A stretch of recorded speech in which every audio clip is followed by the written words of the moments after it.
guys, this is LJ for Drift and Die Press, and we are here with... Famous last words. I'm JT. And I'm Evan. Okay, so this is last day of this tour, right? Yeah.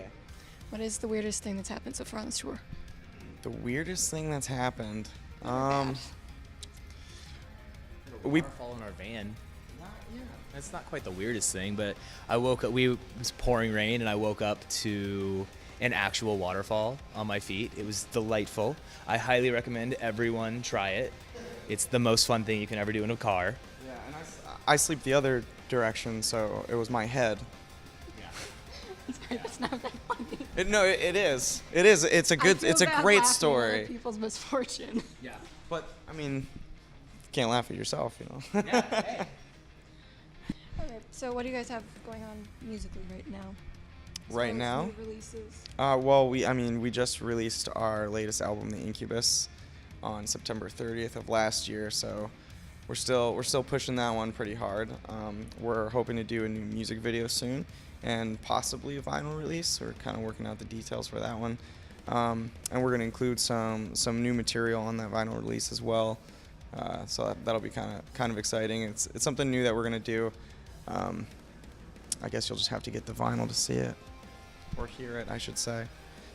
Out of all the songs you've written, which one have you been most personally invested in? One in the Chamber. He wrote the songs. Well, as far as the lyrical content goes, JT is the one that always comes up with the lyrics and the concepts and things like that. So with the writing, he just kind of gives me some framework and says, hey, we need a song to fill in this part of the concept. Yeah. And so when it comes time to like really put the experience and the research and the touch and like the personal investment with the lyrics, that's all him. Yeah. So. And then me and him just, we'll sit down together and either go over like demos, or like I'll write little MIDI songs on my phone. I have this killer little program. That's kind of cool. I'd love to put those MIDI songs on the vinyl. That'd be fun to listen to. Sounds like video game. Mega Man. Sounds like Mega Man. You guys are really into storytelling with your songs, right? Yeah. I remember that. Slowly, the last interview is going to come back to me. It's like all like slowly fading back in. And so much of my life is just a blur. I'm sure you guys have experienced that too. Yeah, I guess. It's Groundhog's Day. You keep doing the same thing every single day. Okay, that one, yeah. Yep. What's the deal again? What day is it? What day is it? It's Wednesday? No. No, it's day. It's today. The day ends in Y. Yep. We always know that. There's always a constant. The day always ends in Y. The day that it happens, that there's a day it doesn't end in Y, the world's gonna end. So. Yeah. Well, speaking of cities, where are you guys from? I'm from Petoskey, Michigan. Where's the band from? Petoskey, Michigan. Okay.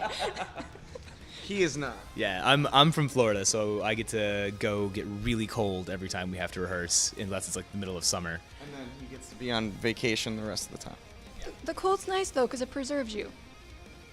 Yeah, no. Sure. No. I hate the cold. What's your favorite hometown venue to play? We don't have any hometown. Home state. I'll say that. Home state. Crowfoot. Yeah, Crowfoot. Yep. Crowfoot's always fun. Do you have any dream venues to play? Or dream cities? I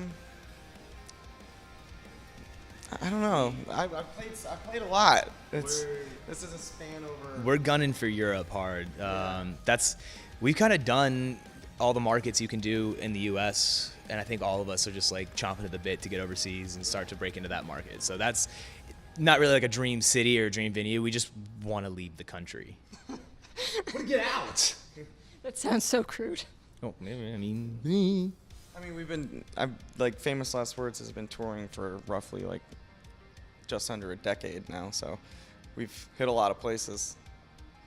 Europe not being one of them, so let's go to Europe. Are you listening, Europe? Are you listening, Europe? Let's go. If you went out there, do you have any plans for what bands you would want to tour with? Absolutely not. You're just going to throw out the idea and hope some bands want to tour with you? No, that's part of the reason we haven't gone to Europe yet, is we're waiting for the right tour. We don't want to go out there and just completely lose our ass on like lose all of our money or anything. Like, we want it to be a smart decision, a good time, because if we're just losing money, or if we're just if it's like just not a good setup, a well set up tour, it's just gonna be really stressful, and I don't want that to be our first experience. Also, it's it'd be the first time we'd go over there. We have a lot of fans that aren't in this country. Yeah. The first time we go overseas, we want it to be on a show that it's going to be fun for our fans. It's going to be not just us that our fans want to see, but other bands that they also like. And we want it to be, we've had offers from other bands where it's like, yeah, it doesn't really make sense. Like, we don't sound like them. They don't sound like us. It's just like, hey, you could go over here for the sake of going. I'd rather give kids and our fans like some awesome show that all their friends want to go to, and just have this decked out package where every band is just going to go on and destroy the stage, and kids just walk away going, that was the coolest thing I've ever seen. That's our big thing. We don't want to just go just for the sake of going. We want to go and put on our show. We want to show these kids like what we do. I keep saying kids. I apologize. I know you're not all children. We want to show our fans like what we do to the best that we can do it, and that's part of that is going out with bands we really enjoy and doing these tours with our friends and doing these tours in a cohesive way that it all is fun and it's all good for the bands to come out and watch. Yeah, we don't want a pizza when we should be French frying. Yeah. I think that's a really good message for young bands too, that you shouldn't pizza when you mishmash French fry? tours. Right, yeah. I've seen a lot of bad tours, which is the lineups. Hey, well, I mean, sometimes it's just people trying to experiment in different markets, and that's something some risks that you should be taking sometimes. Because you can't just keep playing like all metal markets all the time. You can't grow that way. It limits you. So some of those weird tours, like, yeah, they're weird, but some of them can be, kind of cool. Yeah. So you both have a lot of tattoos. Have you ever gotten a tattoo on tour? Yeah. I just got this worked on. This is actually the last one I got. It was just some roses added to this, but I think that's my only tour tattoo. I've never gotten tattooed on tour, but I have a really bad habit of getting tattooed right before tour. So I always end up I'll go and I'm like, oh great, that's like not healing because I've been sleeping on it right in that like weird healing stage. So I'm trying not to do that, but I always do it. Thank you. Sometimes you can't plan for tours though. No, and I mean, it's at the same time, it's always one of those things we talk about, like, oh, there's a tattoo shop down the road, let's go get tattooed. And then by the time like we're done, the tattoo shop's been closed for 6 hours. It's like, oh yeah, that's right. The last 3 years. It's like, or that. Shit. Or that. We missed it, man. Well, speaking of places on tour, do you have any like places that are staples for you to go to on tour, like restaurants and things like that? Sheets. We regret it almost every time, instantly regret eating there every time we eat there. And for me, Chipotle, because we don't have Chipotle up where I live. West Coast In-N-Out Burger. Yeah. You can't go to the West Coast, and also don't cheat. Don't go to the one in Texas. That doesn't exist. If you're in California, you have to go to In-N-Out Burger. That's just the bottom line. And then if you're like kind of in the South, Cookout. Whataburger's, yeah. Sorry, Whataburger, you don't get my vote. I like Whataburger. Don't tell that to people from Austin, Texas. They love their Whataburger. They do. Whataburger and a Lone Star are set. Well, it's the South. They defend everything they have, even if it sucks. Nah, Florida. Own your own. I was not sure what that motion was. Florida is not the South. What? She's technically right. Wait a minute. Yeah, okay, so quick geography lesson. You're south until you hit out of the panhandle of Florida, and then we don't know what's going on. I call bullshit. And then you get to Miami, and you're in another country. Yeah, I mean, have you ever been down to Florida Keys? Like, I haven't been. Or even seen pictures of it? I've seen pictures, yeah. You really think that's the same as, like, Nashville? No, but it's still the South. Geographically, yes. It's the South. The mindset, no. You didn't say that, though. You just said South. I meant, like, the Bible Belt is what I should have said. Wait, okay, that's completely different. The Bible than Belt is South. pretty much the South. No. Yeah, but I mean, I've been like upstate New York. You get some pretty Bible belty. Salt Lake City, Nebraska, Wyoming. Like that's more the Bible Belt. I feel like. just as a disclaimer, we love everyone in all of these places. Hey, just because it's the Bible Belt doesn't mean they're like bad people. We've had great. One of my favorite shows we played in Salt Lake City was at what was that venue? The Loading Dock is always fun. And then there's another one we played on we did a tour with Hawthorne Heights and Red Jumpsuit Apparatus. I remember. It was, yeah. We've only played there once, but it was the best show on that tour, I think, for us at least. So yeah, Salt Lake City kicks ass. I don't care if they're Bible Belt. It's badass. You do you, Salt Lake. Salt Lake City. Book of Mormon joke. Oh, okay. Have you had any like really bad venue experiences? Of course. But I mean, like anyone in a band has had bad venue I mean, like experiences. crazy ones. Like Yeah. we were talking about Farewell My Love before this, and they told me a story about how the person running the venue just came in and started throwing shit everywhere and going insane. Yeah, I've got in Brooklyn, New York. We played a show. This was years ago. Yeah, that show was interesting. It was a bunch of hardcore kids, and during the opener set, I was sitting at our merch table, and there was big metal trash cans, and people decided, hey, this would be a great idea to pick this up and throw it at our merch table 3 times. And so that happened, and then we went on stage, and 2 of the guys decided to just kind of sit down on the stage while we were playing. Just like that, and I kind of did in the middle of our set, one of those. So, I mean, shit happens, but you gotta take what you get and make the most of it. And that's what we did. It was a shitty situation, but we made it. Our rule is kind of always like, it doesn't matter how the venue goes, it doesn't matter how the promoter is, it doesn't matter what's going on. Like, we can get to some places and it's like, oh yeah, our whole PA blew up last night, and it's like, all right, this is gonna suck, but we know at the end of the day, our fans are still gonna come out. They're still gonna want to see us do our show. They're still gonna want, they're gonna understand if they go to this venue all the time and it's like, oh yeah, it's always broken. They're gonna know going into it, but they still want to see us perform. So it doesn't really matter what the venue does, what the promoter does, or what some like shithead kids want to do. Like, we still go on and put on as good of a show as we can possibly put on, because there's still, whether it's 5 kids or 5,000 kids, like, they came for a reason, and that reason was to watch us play. So, And, like, to be honest, like, that was years ago. Like, that doesn't really happen as much anymore. A lot of venues have cleaned up, like a surprising Yeah, like amount. a lot of venues are actually shutting down, and only the good ones are staying. So I think that's really what's happening, is they're kind of being weeded out, which, that's not a bad thing, but it's also not a good thing if all the B-level venues like disappear for bands like our size or smaller, because you can't just go from like a C level to an A. That's a big jump. Boom! internet lied to me. Yeah, they did.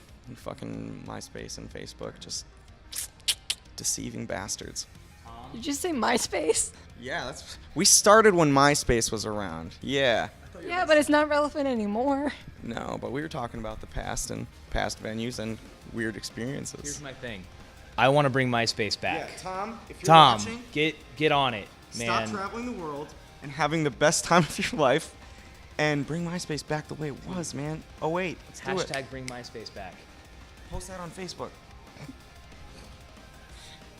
I hope they make something where if they do that people can migrate their Facebooks over to their MySpaces. Never gonna happen. Yeah. That would be great, though. There's too much glitter text and like weird animations and all that nonsense. Like, just give us a page with a music player. That we can customize. Yeah, that's it.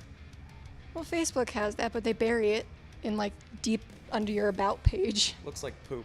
Dark web. I miss the HTML MySpace pages that look super sick.